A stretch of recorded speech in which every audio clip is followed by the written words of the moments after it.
I mean, so I started out a musician before a comedian, and I'd say one of the obvious, like, quite a boring answer, but the Beatles have been a massive inspiration on me and my comedy to an extent.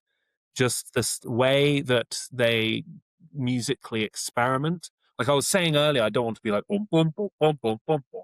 I do try and put in some funky chords, a little bit of like there's one of the songs that I do is basically Tomorrow Never Knows.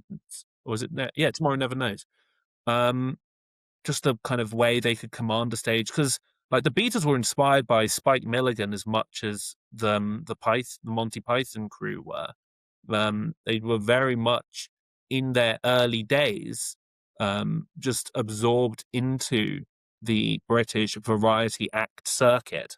Like you would see them doing skits on Saturday night TV.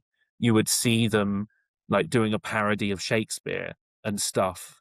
And they would do material on stage. That's how they got signed. Their producer, George Martin, was a comedy producer. He'd do stuff for the Goon Show and Peter Sellers and whatnot. Oh, That's why they got signed. He was like the music, not my cup of tea, but they riff off each other. There's a tangible energy when they're performing on a stage in like the Cavern Club, which is almost very much a stand-up venue. It's basically a tunnel underground with a little kind of tiny little raised stage at one end.